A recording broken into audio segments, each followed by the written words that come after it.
Hello dear students, welcome to Akshika's Maths Made Easy. This video is for class 10 student and today I am going to discuss the relation between zeros and coefficient of a polynomial. Okay, अभी हम exercise 2 जो polynomials है वो हम discuss कर रहे हैं. In my last video I have already discussed the geometrical meaning of zeros of a polynomial.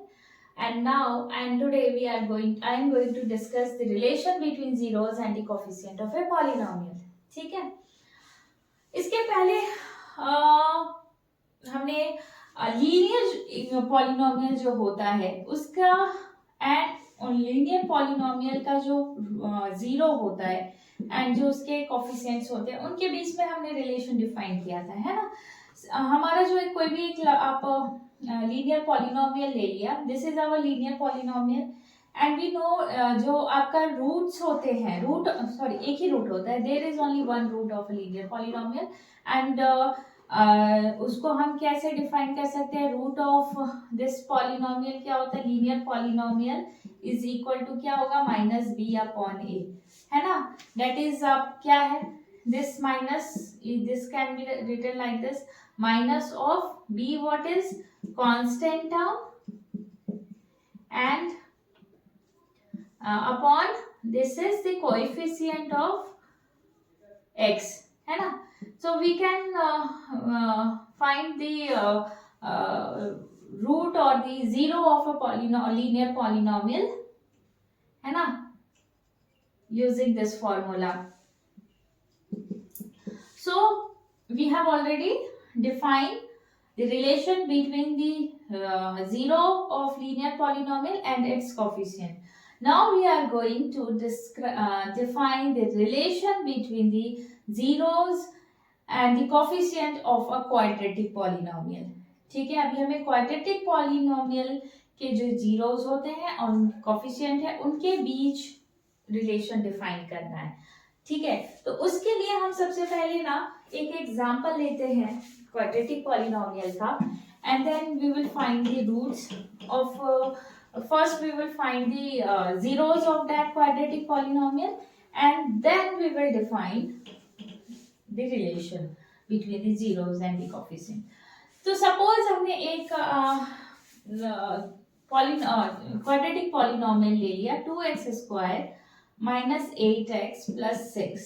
This is our quadratic polynomial and we have learnt in class 9 how to find the zero of a quadratic polynomial by using splitting middle term, है ना. middle term split करके हमने सीखा था कैसे find करते हैं zeros, है ना. we have to split middle term in as a sum of two terms so that it is equal to क्या होगा, product of first term and the last term, है ना.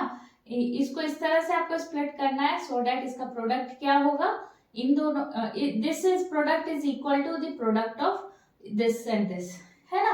तो इसको अगर आप करोगे तो you will find this is equal to what, 6 2 = 12.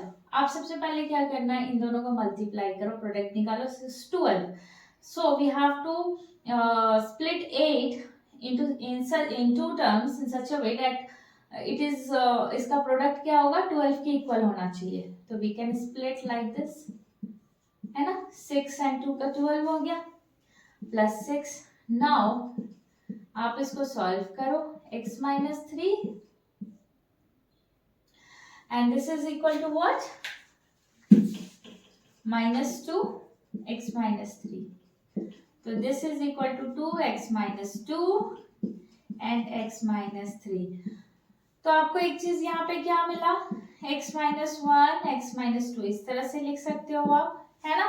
तो इसका मतलब क्या हुआ कि if we put x is equal to 1, अगर हमने x is equal to 1 लिख किया एंड और x is equal to 3 किया, in both the cases px, अगर suppose this is equal to px की वैल्यू क्या हो जाएगी, 0 हो जाएगी. It means x is equal to 1 and 3 are the roots or the zeros of this polynomial, है ना. zeros हैं इस 1 and 3 zeros हैं, ठीक है. नाउ एक we will try to define the relation between the ये जो हमारा zeros हैं और जो कोफिशिएंट है इनके बीच में हमें रिलेशन डिफाइन करना है. कैसे करते हैं? नाउ लेट अस एक हमने क्या करना है, अगर सपोज हमने इसका सम ले लिया, सम ऑफ जीरोज क्या है हमारे पास? 1 + 3 है ना, this is equal to 1 + 3 which is equal to 1 4, हमें 4 मिल रहा है सम ऑफ जीरोज। अभी आप देखो कि if we divide the middle जो कोफिशिएंट ऑफ b है ना, या आप लिख सकते हो ये, अगर हम इसको ये करें, कंपेयर करें हमारा जो जनरल फॉर्म होता है ना, this is our general form, अगर हम इसे कंपेयर करें तो आप क्या देख रहे हो, this is equal to what, या यहाँ पे भी आप देख रहे हो, इसको लिख सकते हो -8 को डिवाइड किए किससे 2, तो वी विल गेट 4 है ना। It means we have divided the minus of, हमने लिया minus of coefficient of x और उसको डिवाइड किया कोफिशिएंट ऑफ x स्क्वायर से, तो हमें सम ऑफ जीरोस मिला। अभी अगर हम प्रोडक्ट ऑफ जीरोस को देखें, हमें क्या मिलता है? प्रोडक्ट ऑफ जीरोस क्या होगा? 1 × 3 which is equal to 3। If you divide 6 up by 2 we will get 3 है ना। ये ऑब्जर्वेशन है हमारा कि हमने अगर सम ऑफ जीरोस लिया तो हमें, अगर हम जो हमारा x का जो कोफिशिएंट है minus of coefficient of x, उससे अगर हम कोफिशिएंट ऑफ x स्क्वायर से डिवाइड करते हैं तो हमें सम ऑफ जीरोस मिल जाता है। इससे में प्रोडक्ट ऑफ जीरोस जो है वो किसके बराबर हो रहा है? It is equal to, if we divide the constant term by the coefficient of x square, then we get the product of zero. So अगर हम एक जनरल तरीके से, जनरल अगर आप इस चीज को जनरलाइज करना चाहे तो कैसे करेंगे, है ना। हमने यहाँ से ऑब्जर्वेशन में हमें ये तो मिल गया कि sum of zeros is equal to this होता है, product of zeros is equal to this होता है। नाउ वी विल, क्योंकि अभी हमने एक एग्जांपल के थ्रू इसको चेक किया है ना, ये समझा है, तो now we will generalize this. Okay, तो उसके लिए हमने क्या करना है, हमें एक ले लिया, suppose this is our general form of quadratic polynomial. अभी अगर सपोज माना कि अल्फा एंड बीटा जो है वो क्या है, are the zeros of px, suppose this is px है ना, this is equal to px।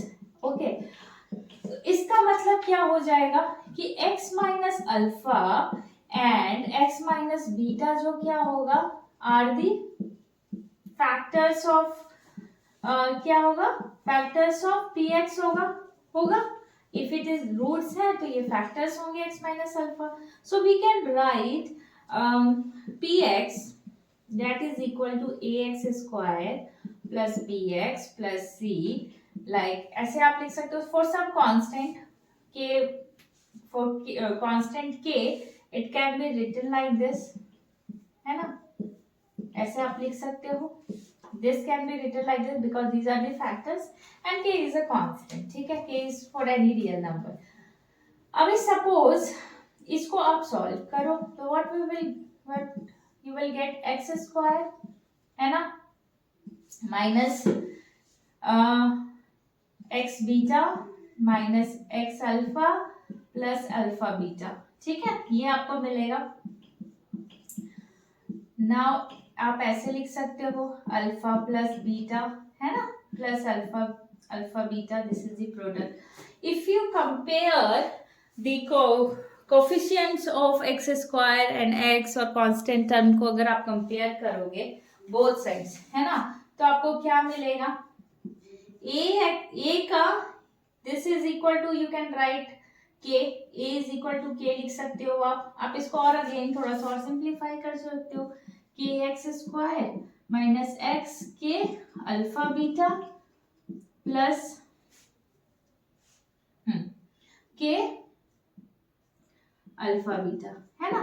तो अगर आप कंपेयर करते हो तो एक्स सारे जो comparing the coefficient of x square x and constant, हम क्या मिला, a is equal to this मिला, b इज इक्वल टू आपको क्या मिलेगा, k अल्फा बीटा, है ना, and c is equal to आपको मिलेगा alpha beta, k alpha beta. Okay, ये मिलेगा।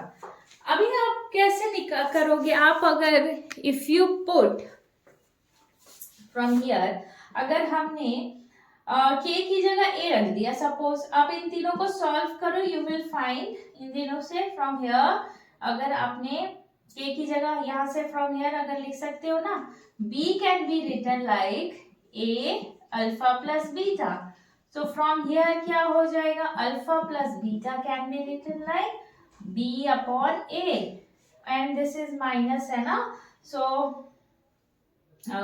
sorry, this is minus of this, है ना, b कंपेयर करेंगे तो क्या होगा, माइनस ऑफ दिस होगा, सो यहाँ पे आपको क्या आ जाएगा, माइनस बी अपॉन ए, ठीक है। सिमिलरली फ्रॉम हियर k की वैल्यू आप क्या रख सकते हो, a, तो अगर आप इसको और इसको करो तो यहाँ से मिलेगा c is equal to a alpha beta, और you can write alpha beta is equal to c upon a, है ना।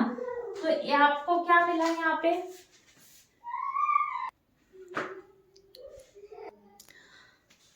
सो हमें यहाँ पे प्रोडक्ट ऑफ क्या मिला, product of zeros of this polynomial, quadratic polynomial and sum of, तो here हमने क्या किया, एक रिलेशन डिफाइन किया, zeros of polynomial and their coefficients, है ना। तो अब अभी आप इसको और सिंपल वे में क्या लिख सकते हो, आप इसको और थोड़ा एक्सप्लेन कर सकते हो, this is equal to minus b upon a, और क्या है, this is equal to minus of b, क्या है आपका कोफिशिएंट ऑफ x, है ना, of x, or you can define like this, and a is what, coefficient of x square, है ना। So the sum of the zeros of a quadratic polynomial is equal to minus of coefficient of x upon coefficient of x square, okay, and जो product होता है that can be c upon a, that is the constant term में हो गया आपका, है ना, constant term upon the coefficient of x square, है ना। So this is our relation between the zeros and the coefficient of a quadratic polynomial, okay। So हमारा जो ये एक्सरसाइज है नेक्स्ट 2.2, ये आपके इसी के ऊपर पूरा बेस्ड है, ठीक है, रिलेशन बिटवीन जो हमने अभी डिफाइन किया, the coefficient of relation between the zeros and the coefficient of quadratic polynomial, ठीक है। तो यही हमारा रिलेशन है, this is our relation and whole exercise is based on this only, okay। So we now अभी तक हमने देखा रिलेशनशिप, हमने डिफाइन किया between the coefficients of a quadratic polynomial and their zero, ठीक है, zeros of a quadratic polynomial and उसके coefficient के बीच में रिलेशन डिफाइन किया, है ना। अब अभी हमें एक चीज और देखना है कि is whether we can define a relation between the zeros of a cubic polynomial and its coefficient or not, ठीक है। अगर suppose we have a cubic polynomial, ठीक है, ax cube plus bx square plus cx plus d, this is a cubic polynomial, तो इसके coefficient, and we know that कि जो zeros होंगे एट मोस्ट कितने जीरोस होंगे क्यूबिक पॉलिनोमियल के लिए, 3 होंगे, suppose alpha beta and gamma are the zeros of this cubic polynomial, तो इनके और इसके बीच में भी कोई किसी तरह का रिलेशन है कि नहीं है, वो भी देखना है, we have to find out is there any relation between the coefficient of a cubic polynomial and their zeros, ठीक है। तो definitely there is a relation between the coefficients of the cubic polynomial and their zeros, तो आपको इसमें क्या है but मैं वो बता देती हूँ। एक तो आपका जो alpha plus beta plus gamma, sum of the roots जो होते हैं, सम ऑफ द जीरोस होते हैं, जो हमने क्वाड्रेटिक के लिए भी पढ़ा, इसमें भी होता है एक, ठीक है, विच इज इक्वल टू होता है सेम माइनस बी अपॉन ए, है ना। एंड जो आपका एक इसके अलावा जो उसमें होता था आपका alpha plus alpha into beta, that is the product of the zeros, उसके अलावा एक और रिलेशन इसमें होता है विच इज आपका alpha beta plus beta gamma, है ना, प्लस अल्फा गामा। इनको आप जो है इनका ये दिस इज इक्वल टू होता है सी अपॉन ए, ठीक है। एंड आपका जो प्रोडक्ट ऑफ जो जीरोस होता है which is equal to minus d upon a. This is the relation between the zeros of a cubic polynomial and their coefficients, ठीक है। ये बस आपको याद रखना है कि क्या रिलेशन है, ठीक है। इसका यूज होगा, आपके क्वेश्चंस पूछे जाते हैं इससे रिलेटेड, आपके चैप्टर्स में होंगे क्वेश्चंस होंगे, ठीक है। बस we can prove this, but आपके बुक में इसका प्रूफ आपको नहीं करना है, बट आपको ध्यान रखना है कि ये क्या रिलेशन होते हैं क्यूबिक पॉलिनोमियल्स के कोफिशिएंट और उसके जीरोस का, ओके।